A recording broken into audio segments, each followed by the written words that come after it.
Hello guys, and do I have a video installed for you today?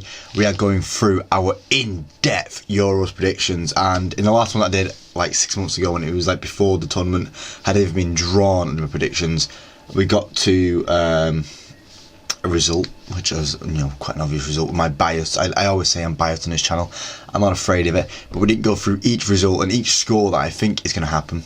This episode, we have got the space, we have got the time, we're going to go through it and talk about how I think every single game is going to end. Starting with Germany-Scotland, the opening game of the tournament, and I think Germany are going to open up nicely with a 3-1. I feel like there's a lot of hype around Scotland, and I feel like they ain't going to live up to that hype whatsoever. I think the end of the group stage kind of saw that for them, where you're going to see Scotland fall off the wagon a bit. Hungary versus Switzerland, it's a tough game, two dark horses I'd say for the tournament, and I think it's going to be 2-2. I think it's going to be hard to draw them apart, and a 2-2 draw is what you'll get. Then Germany play Hungary in the next game, and Hungary have put some big results against big teams in the past couple of years. They have a good team, they're an exciting team, they're a young team, and they're going to bite back a bit, and they're going to beat Germany 3-2 in that second game there. And then Scotland-Switzerland are going to end 1-1, with Switzerland getting a narrow result there past them. And then Germany-Switzerland, Germany coming back off a big defeat against Hungary in a home tournament. They're not going to be happy with themselves with that, and they're going to not be happy with this either, because they're going to get a 2-2 draw against Switzerland. Switzerland drawing all 3 games and going to the group stage unbeaten, alongside Hungary, who will absolutely slaughter Scotland 4-1, and that would mean that Scotland are out the group. They're done. They're goodbye. Hungary on 7 points, Germany on 4 points, Switzerland on 3 points. Will that be enough to take you through to the next round? We'll see soon. And then Scotland on 1 point. Ta-da, goodbye. It was not nice to see you here. Thank you very much. On to Group B, and in Group B, we see Spain versus Croatia and Italy versus Albania as the opening games. And I've spoke about how Croatia's team is aging. They've got a few good young players in there, but the way Spain have been playing, not stopping them. 3-1 Spain there against Croatia, and then Italy against Albania. Albania obviously the weakest link in this group, and they'll show it in a 2-0 win for Italy there. Croatia, Albania, I said Albania weak link, but don't finish top of the group. They finished top of the group for a reason, and they'll get a 2-2 draw against that Croatia team, and then Spain and Italy will draw 2-2 as well. I think Italy can kind of fight a result against Spain there. Spain might struggle the way Italy play. I think it might nullify Spain a little bit. And then Spain versus Albania, the last game here, and Spain enjoyed a few thrashings in the qualifiers for this tournament. That's why I think they'll enjoy one against Albania and put 5 past them, and it puts it down to Italy versus Croatia, and we're going to see Croatia win that game 1-0. Oh, I think I've got my results wrong here, Oh, do I? 1-1. No, I got it right. Have I? Yes, I do. Yep. It puts Spain on the top, Italy second with 4 points, and Croatia with 4 points as well. They beat Italy, but they did not beat them by enough, and it puts them third, and that will probably be enough to put them through 4 points. Well, as I will see in a second. Albania finishing bottom there with 1 point, just as Scotland finished with 1 point in their group. On to Group C now, and come on guys, this is the group where we want to talk about. This is the group where we're going to sit about and we're going to enjoy ourselves, because it's England's group and our first game against Serbia on Sunday. I can't wait.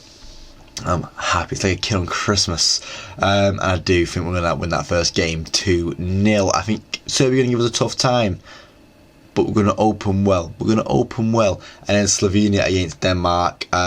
I feel like you shouldn't sleep on Slovenia, and Denmark struggled with goals in the start in the qualifiers, and against Oblak I think they'll struggle again with a 1-1 draw here.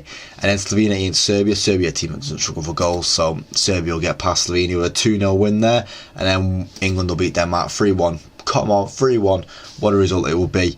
and then it leaves England versus Slovenia, which I think will win 3-0. I think 3-0's been generous for the way England can play. It can be 5, that could be 6, could be 7 against Slovenia there, but I'll keep it 3-0 for now. And then Serbia, Denmark, another 1-all draw there, putting Denmark on just 2 points in the group there. Obviously England finish on 9, winning all 3, as we do, and then Serbia getting 4 points, finishing second, with Slovenia bottom with 1 point. So far no team to get 0 points.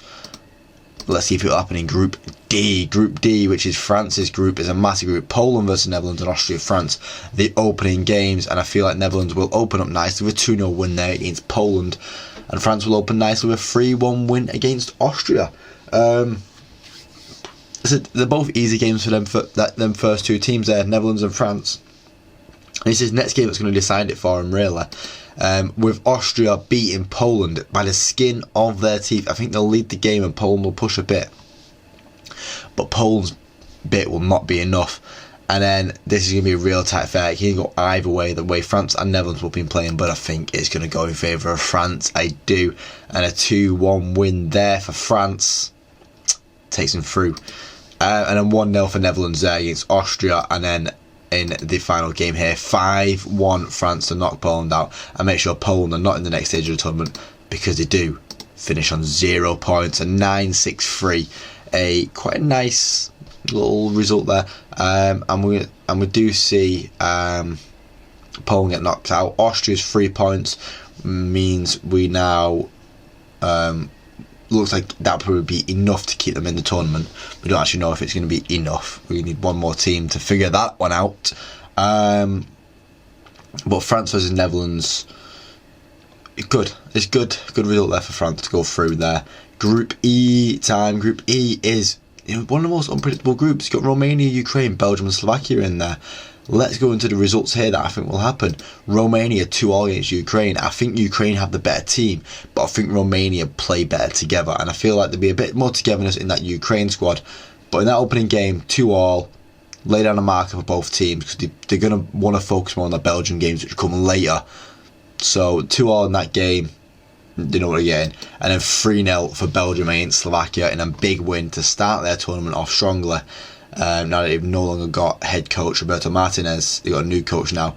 Ukraine versus Slovakia, I think Ukraine do win that one.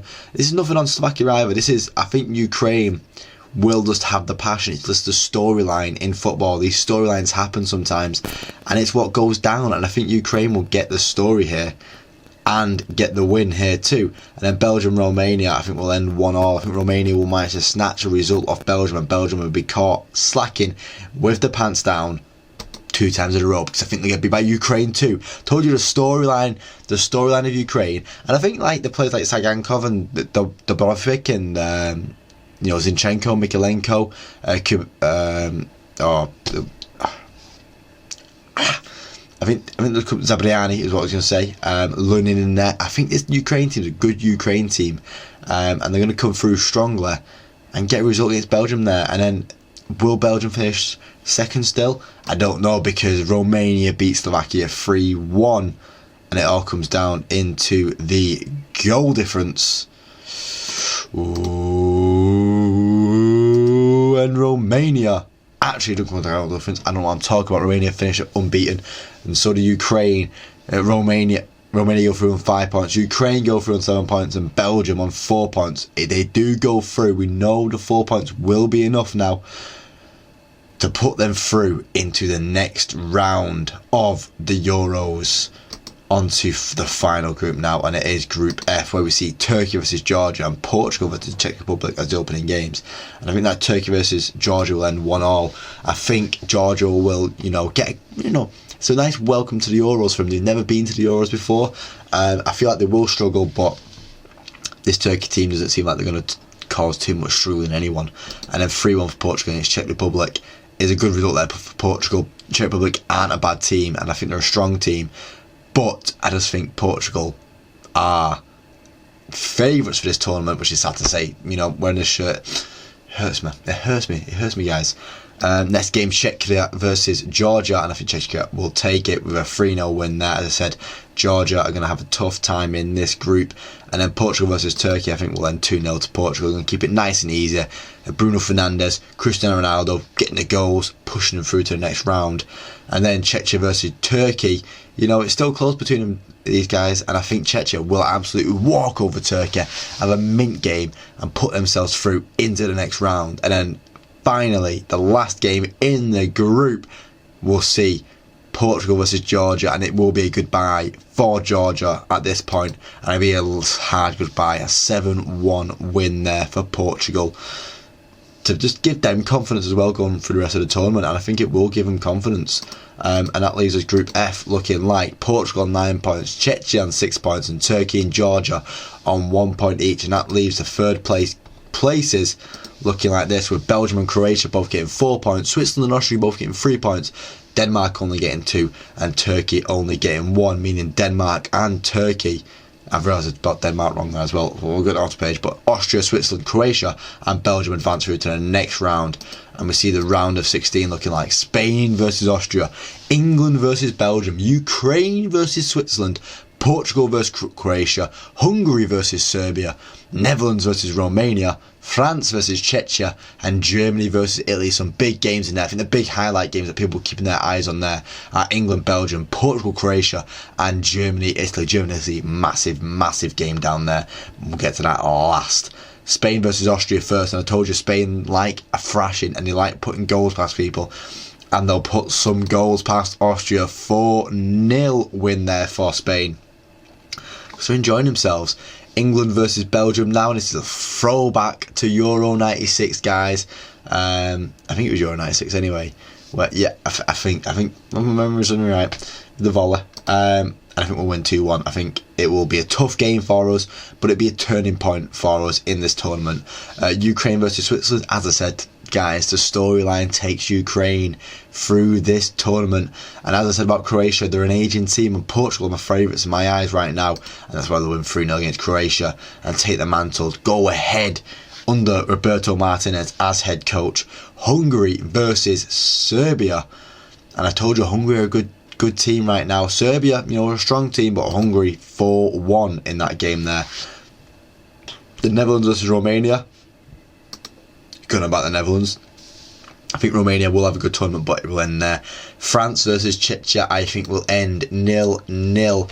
I think France will have another hiccup in this round of 16. Czechia will manage to take it. I think Kovar is going to have a mint game in this game. Honestly, I think it's going to be one of them. It's where you go, what's just happened? It goes to penalties, and Czechia win it. That's what I'm seeing. That's what I'm seeing. I think Czechia beat France on penalties. France going out of the Euros 2 times in a row on penalties, and in Germany versus Italy, the hosts versus the holders, and I think the hosts will surpass the holders in a 1-0 win there. And that leaves us into the quarter-finals now, where we now see Spain versus Hungary. Oh, a juicy game. Portugal versus Netherlands, a repeat of the Battle of Nuremberg. Class. 18 years on from that. Ukraine versus Czechia, which is an interesting game. One of them getting to the semi-finals is going to be interesting, guys. And then England versus Germany, which, as I said, is the most exciting game of the round, so we'll leave it till last.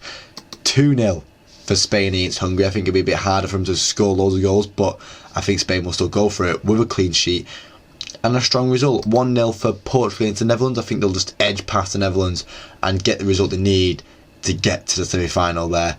Czechia versus Ukraine now.